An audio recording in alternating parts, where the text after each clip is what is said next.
Welcome to Where It's At, an irregular program about internet communications. In this episode we interview AllenProithisonSigfox, former CEO of Sigfox North America.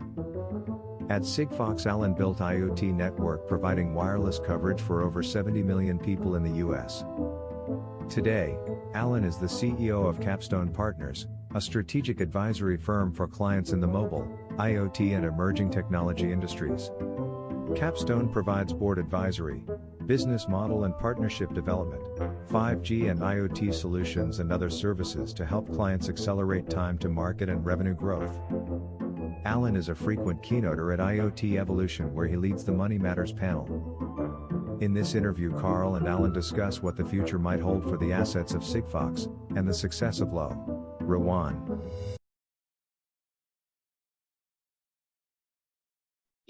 You were the president of Sigfox North America from 2015 to 2018. So I think you're like the man to have some good perspective on what went on and what's going on and how you see things changing. So, and in your post, you mentioned the fact that, good vision and having issues with execution. So you want to talk a little bit about what you saw and what you saw happen with the marketplace? Well, sure. And first off, let me just reiterate, as I said in my post on LinkedIn, that it is sad that Sigfox has reached this point, because if you think back when I joined in the summer of 2015, it was still the early days of enthusiasm about IoT. In fact, we just really were stopping to say M2M and starting to say IoT more. And we realized that the world can really change when you start connecting billions of things, but the technologies of the day weren't really suited to connect those things.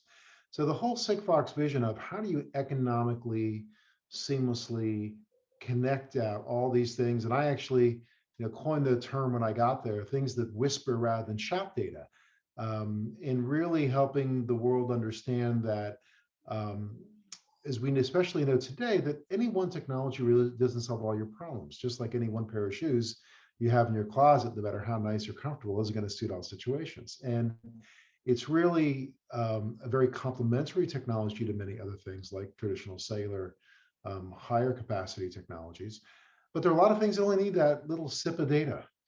And so from a vision standpoint, I think it was exactly the right message at the right time. And I think part of the proof of that is that if you look at where the cellular LPWAN technologies were back in 2015, 2016, or a little before that, and what happened when the market, the traditional cellular market, saw the buzz and the interest that Sigfox was getting with that message about connecting the billions of masses. In essence, what happened was you saw this massive acceleration of NB-IoT and even CAT-M activities. So I think it had a big influence on the market. And it's unfortunate that the vision wasn't enough, because you have to execute on things. Right. And in the discussion, you were talking about what's going on with LoRa. You want to kind of talk about the differences and how come LoRa's got some traction right now? Yeah, and everybody has good and bad, but with their approach to the world.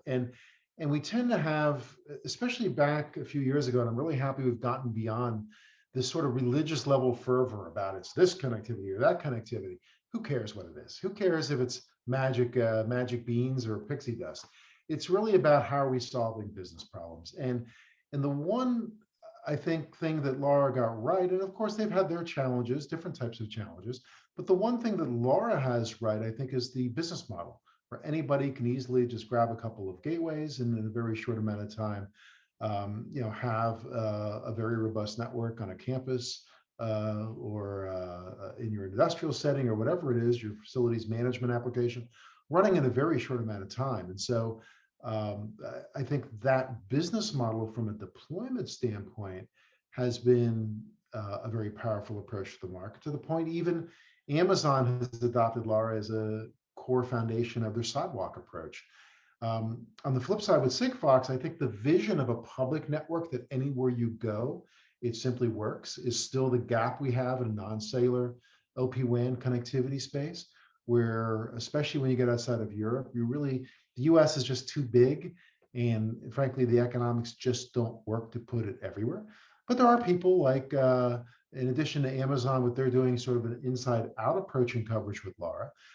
There's people doing more of a select, it's called a curated public network approach. For instance, our good friends at EveryNet have used this approach in a number of markets around the world and have announced launching in a little bit more than the NFL cities in the US.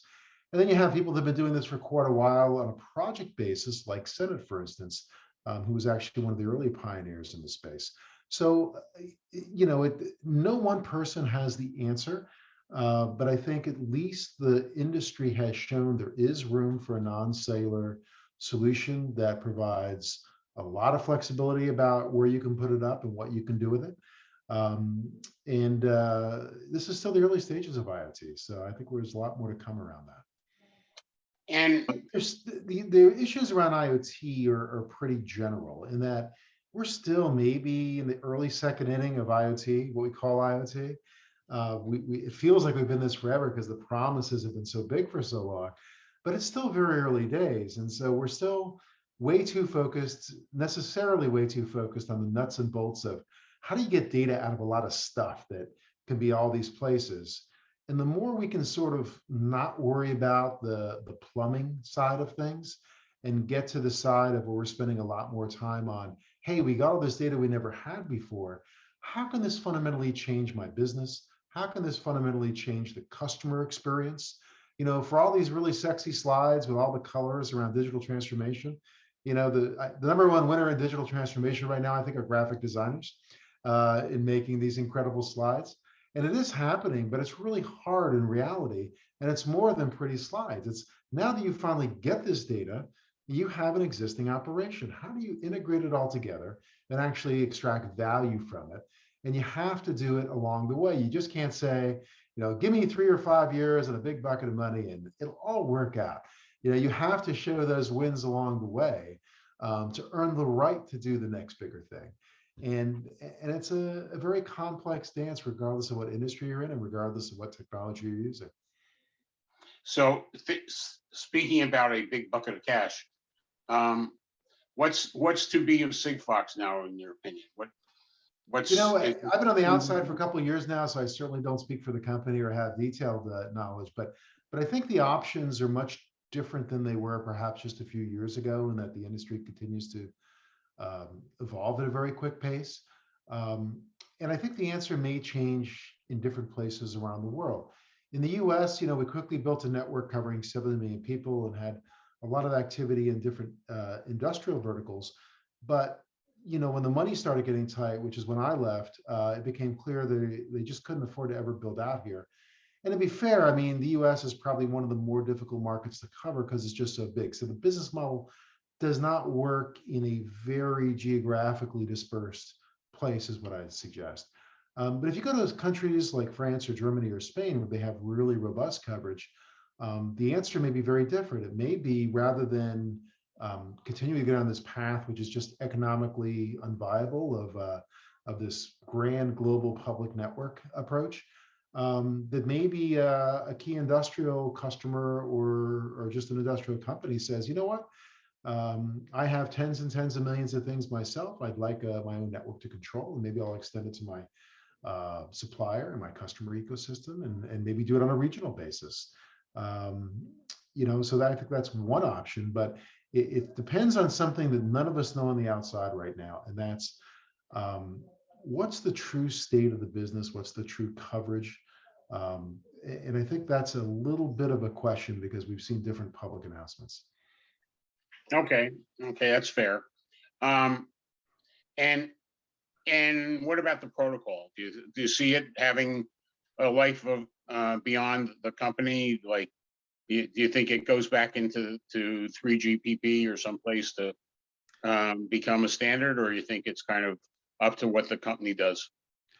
I don't know that it gets to 3GPP, but it's funny. Out of all the Sigfox challenges, it's never been a technology challenge. The technology, for what it is, works perfectly. It's been a fantastic technology, because it's an ultra narrowband technology. It has exceptional indoor penetration. You might call it the anti-5G, and that 5G is ultra wideband, ultra low latency, but if it hits any kind of modern glass window, it bounces off and just looks at you from the outside. Sigfox has tiny, tiny bits of data that go really far distances and really penetrate basements and buildings well. So I don't, technology's never really been the problem. It's really a business model and execution problem, I think, has been their challenge. So I hope it gets adopted.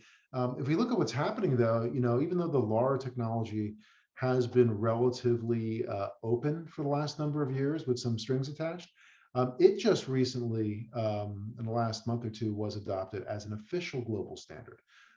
So I think market adoption drives standards to a large extent. And so I don't think they're going to get that or any standard like that adopted without a pretty broad base of support and actual market traction. I think that covers it in terms of the state of Sigfox. I think I would just say that while it's unfortunate what's happening with Sigfox, because they did some real pioneer work in the space, I'll just reiterate what I said in my post in that it's really about execution. You have to wake up from the dream to get stuff done at some point. And you have to be just brutally focused on executing and brutally focused on solving a customer problem. It's not a particularly mature industry even today, and it takes a lot of pieces. And so those that are focused on sort of going with too horizontal of approach, I think, are always going to struggle. We've seen quite a few examples of this over the last couple of years in the space. I think the people that focus on very verticalized problems tend to do much, much better and have much more success. So that's the trick if you want to succeed in IoT. Cool beans. Allen, thank you for the time. I really appreciate it. My pleasure, Carl. So Allen, with that done, Allen, why don't you tell people your background? Who you are, how to reach you now, all that good stuff. Sure. Again, my firm is Capstone Partners. You can find me at capstonepartnersinc.com or on LinkedIn, of course. And again, Capstone Partners specializes in accelerating companies with some type of connected business. And in addition to working directly with the companies, we also do quite a variety of work with the investment community, private equity, board work, and really helping how to get the right value proposition, business strategy, and go to market to actually make your connected business work more quickly.